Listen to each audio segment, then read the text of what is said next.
Welcome back to Birds of a Feather. This is your daily Baltimore sports podcast. My name is Nathan Stroud, and today we're going to be talking about Orioles-Tigers Game 3.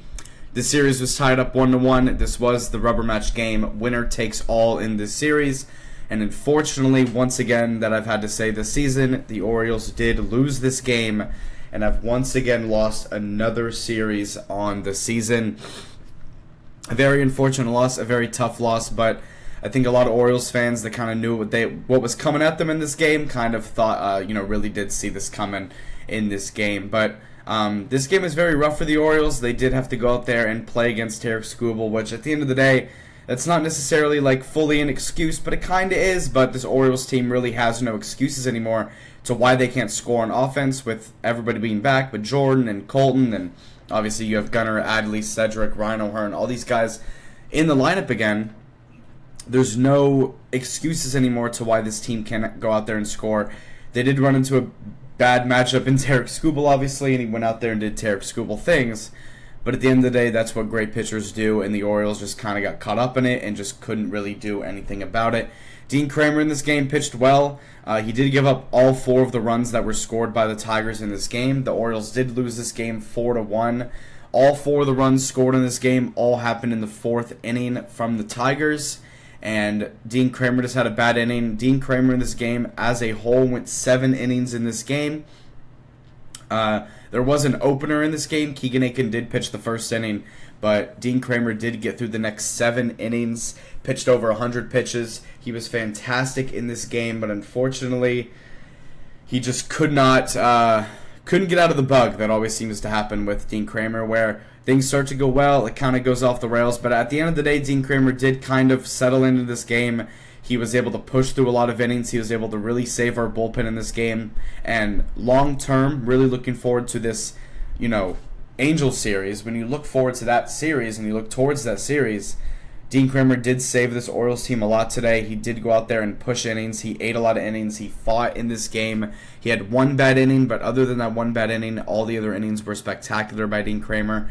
As a whole, I would say this is one of his better starts in the season. He did give up 4 runs, which isn't great, but other than those 4 runs that he gave up, he was phenomenal in this game. So shout out Dean Kramer for really fighting this game and pushing the innings, because this Orioles team really did need that, especially going into a series against the Angels, where once again it feels like it's another must-win series.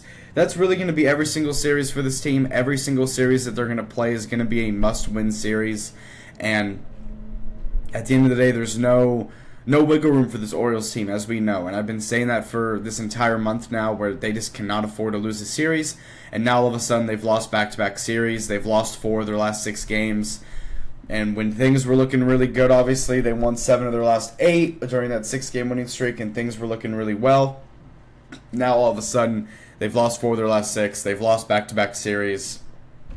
And at the end of the day, all you got to do is just, put your head down, move on, and move forward throughout the season, because that's really all you can really do in baseball. But this Orioles team does have a weekend series that starts today against the Los Angeles Angels, and the Angels are one of the hottest teams in baseball right now, so that's going to be a tough series. But we'll talk more about that in just a little bit, but let's just go over this game. So going over this Tigers and Orioles game, obviously this game was a 4-1 loss for the Orioles. The Orioles record now falls to 27-40 on the season. They did just hit their 40th loss on the year, which if you're hitting 40 losses by mid-June, that is not it's not a good thing. That's not a good thing at all. But we know what this Orioles team has gone through this season. The Orioles offense in this game was pretty much non-existent. There was really one positive, I would say, on offense. Jordan Westburg went hitless in this game. Adley didn't get a hit. Gunnar went 1 for 4. Ramon Laureano went 0 for 3. Ramon Urias went 0 for 3. Jackson Holliday went 0 for 4. Kobe Mayo went 0 for 2. But Dylan Carlson, this guy, while the rest of the Orioles team could not figure it out, Adley, Jordan, Gunnar, Jackson Holliday, Kobe Mayo, Colton Cowser, all these guys on the team just could not figure it out. They could not figure out Skubal. They could not figure out the Tigers pitching staff in general in this game. But one guy just had it going today, and it's one guy who has been very valuable to the Orioles team over the past few weeks now, and that's Dylan Carlson. Dylan Carlson in this game went 3 for 3 with a solo home run in this game. He was responsible for the only run that was scored in this game by the Orioles. Only 4 total hits that was put up by the Orioles today. Only 4 total hits, and Dylan Carlson was responsible for 3 of them, and he was also responsible for the only run scored in this game. So really shout out Dylan Carlson. He has really gotten it going this season, and obviously he was a guy who was just a depth piece with all the outfielders that were injured. But Dylan Carlson has really found himself as almost an every single day player for this Orioles team, where he has gone out there and he's just getting on base, man. He's not going out there and doing anything too flashy with the bat. Today he did. He went 3 for 3 and had a solo home run in this game. But Dylan Carlson is an incredible outfielder. He's been hitting the ball well this season for the Orioles, and he's a guy who I would like him to get regular at bats. He's a guy who, put him at the 8 or 9 hole hitter, and I think he'll go out there and produce well. So shout out Dylan Carlson for really coming through this season. You think back to Orioles players in the past, and not even just Orioles players, just like teams in general, where there's always a player who you just never expect, like a player on a team that you would have never expected to just produce that year, but they've been really well. For this season for the Orioles, that is 100% Dylan Carlson. Last season, you could say that last year was, I was going to say James McCann, but I don't think James McCann was really that guy last year. But, I think back to 2 years ago, I think about Aaron Hicks. We traded for Aaron Hicks at the All-Star break. We signed him at the All-Star break because he actually got cut by the Yankees that season. But Aaron Hicks 2 years ago always went out there and just was able to just be productive and get base hits and, even have some home runs in there. And that's really what Dylan Carlson has done this season. He's hitting almost a 250 on the year, a 452 slug, a 300 on base percentage. Not bad at all from Dylan Carlson. So shout out Dylan Carlson once again for just being that guy and being a dog this season for the Orioles.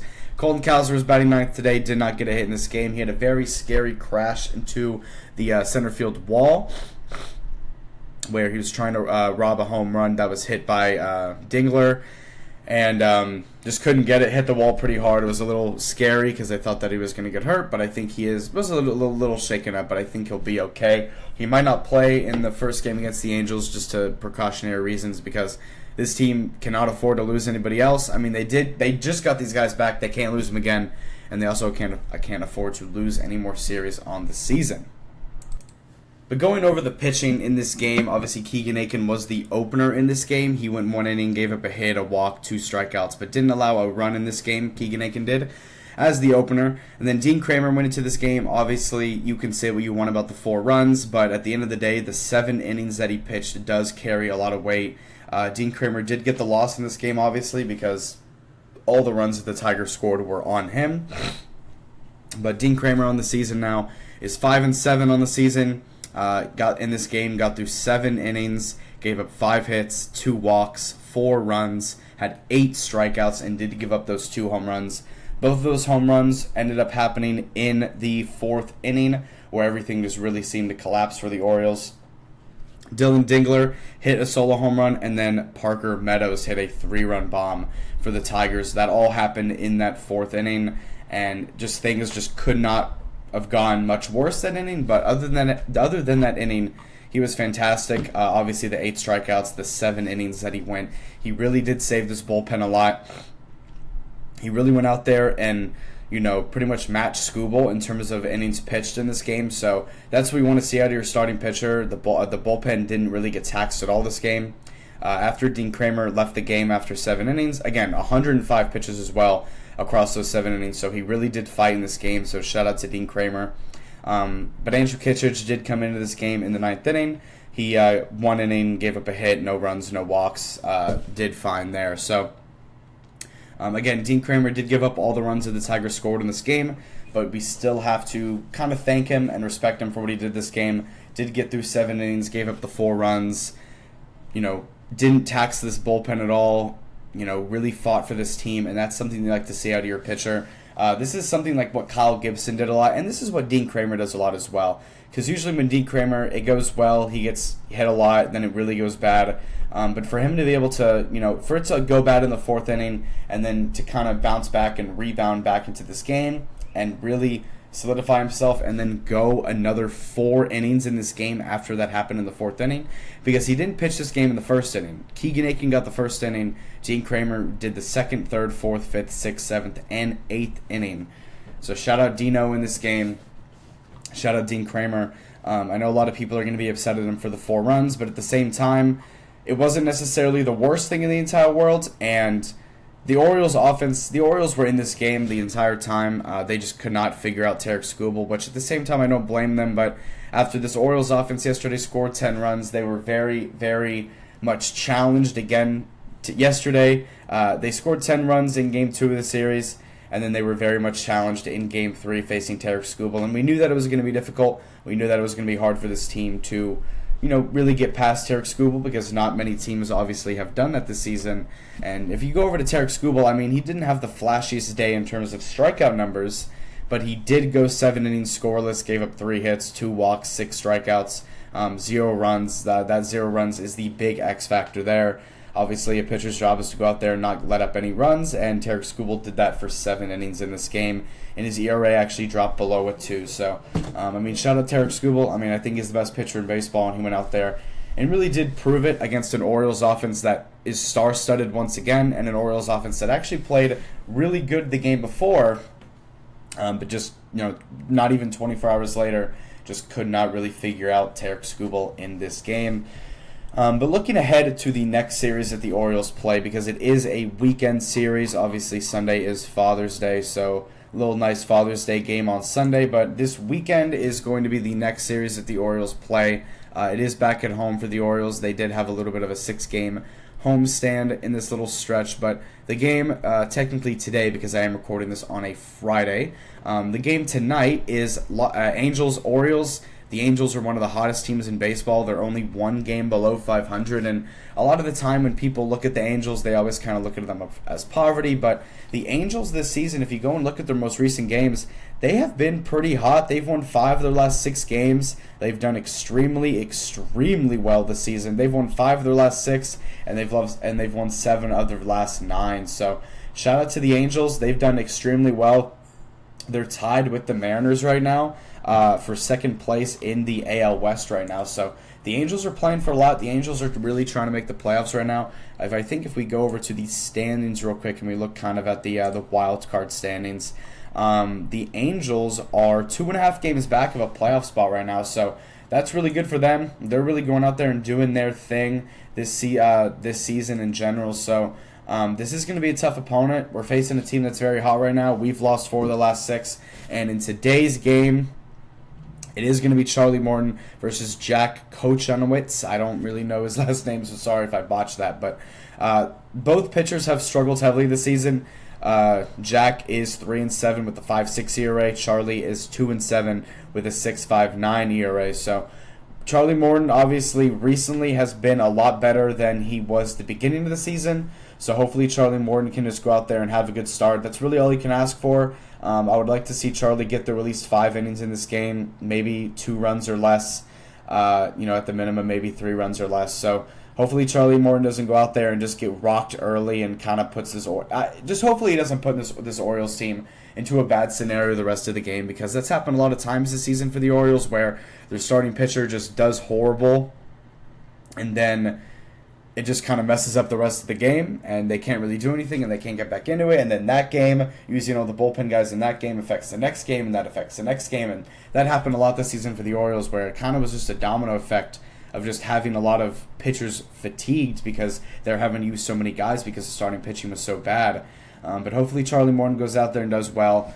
We have Charlie Morton in this game, and then Game 2 of this series is going to be Tomoyuki Sagano, right? Yeah. So it's going to be Sagano and Tyler Anderson, so the 2 best pitchers for both teams playing. And then Game 3 of the series on Sunday, which is also Father's Day, is going to be Yusei Kikuchi versus Cade Povich. Yusei Kikuchi's actually had a pretty solid season. Obviously, he played for the Blue Jays a lot of his career, played for the Astros for a little bit last year, and then this season is now playing for the Angels, and he's had a very solid year. So the Orioles are, at least in games 2 and 3 in the series, are up for a big test against 2 very solid pitchers in Tyler Anderson and Yusei Kikuchi. So hopefully the Orioles can figure them out. And again, as I've said multiple times before, the Orioles cannot afford to lose this game. They can't afford to lose a series, and it would be really nice to go out there and sweep the Angels in this series. The Orioles did play the Angels already in a series of the season where they won that series 2-1, so hopefully they can go out there and get another series win against the Angels. At minimum, obviously, 2 out of 3, but the best case scenario would obviously be a sweep in this series. But thank you guys so much for tuning into and listening to this episode of Birds of a Feather. This is episode 64. We're moving along very nicely throughout this season. There's been a lot of stuff to talk about. It's been a lot of fun doing this show, and I don't plan on stopping anytime soon. But again, if you like this content, make sure to subscribe on YouTube, follow up on Spotify, make sure to follow up on the Instagram and the X account as well. I live tweet on X every single game, live tweet with stuff that's going on, post any sort of news on there as well. Also on Instagram, I do that as well, so make sure to follow those accounts, make sure to follow on Spotify, make sure to subscribe on YouTube, like the video as well. I appreciate all the support that you guys have given me. I'm having a ton of fun doing this show, obviously, and I don't plan on stopping anytime soon. So, again, thank you guys so much for tuning into and listening to this episode of Birds of a Feather. My name is Nathan Stroud, and I'll see you guys in the next one. I'll have an episode up sometime tonight talking about Orioles, Angels. It'll probably be kind of late just because this game does start at 6 o'clock. And there actually is supposed to be a thunderstorm, so there might not actually be a game happening today. So if there's no game happening today, I'll be talking about that on my X account and Instagram account, so make sure to follow them for any updates regarding the show and also regarding the Orioles season. So again, thank you guys so much for watching this episode. I'll see you guys in the next one, and always remember, go O's.